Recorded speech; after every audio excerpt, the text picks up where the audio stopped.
All right, today we're going to do something a little different. We are going to take a super simple children's story, one you might have heard a dozen times, and we're going to crack it open.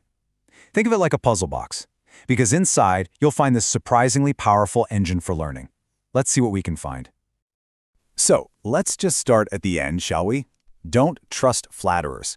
It's such a sharp, powerful piece of advice, isn't it? I mean, that's a whole life lesson packed into just 3 little words. But where does a lesson like this even come from? It's not from some stuffy textbook or a business seminar, no. It comes from something much, much simpler. And that brings us right to our source material, a totally timeless fable that, you know what, you probably already know. The setup is incredibly basic, but as we're about to see, that simplicity, that's its greatest strength. Okay, so it starts like this, just a single, clear image. You've got a crow, and it has a piece of cheese. That's it. 9 words, and the whole stage is set. We've got our main character, and we've got the prize. And boom, here comes the conflict. A second character, the fox, slinks onto the scene. But notice the key action here. The fox doesn't use force or try to snatch the cheese. Nope, it uses words. Specifically, it praised the crow. This right here, this is the pivot point for the entire story.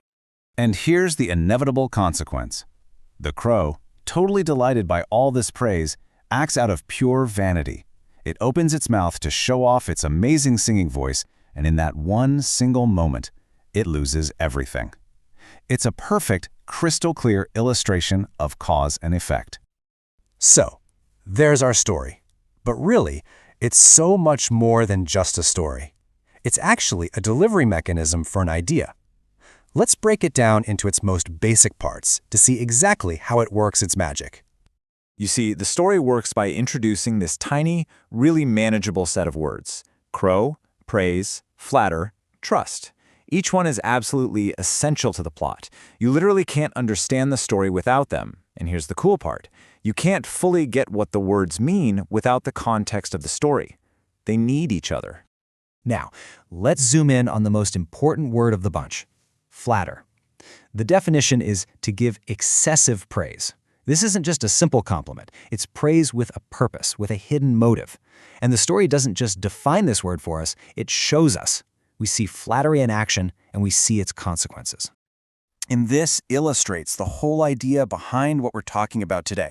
This fable isn't just some cute little piece of entertainment. Oh no. It is a meticulously designed tool for teaching a really complex social concept in the simplest way you could possibly imagine. It's a fair question, right? Why is learning something from a simple narrative so much more effective than, say, just memorizing a definition from a dictionary? Let's take a look under the hood.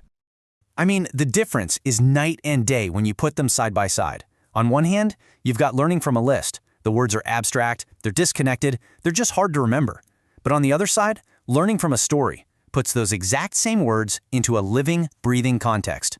It creates an emotional connection, a memorable sequence of events. You're not just memorizing the word flatter. You're remembering the fox's trickery and the crow's foolish downfall. You feel it. So here's the big takeaway. These elements, they combine to form what we can call a learning engine. It's a simple 3-step process. First, you start with a simple narrative. Second, you embed your key vocabulary right into that narrative. And third, you wrap it all up with a clear, concise moral that ties everything together. It's just an incredibly elegant and powerful system. So, how does this engine produce a lesson that actually lasts a lifetime? Because the goal isn't just to teach a few words. It's to embed an idea so deeply that it becomes part of how you see the world.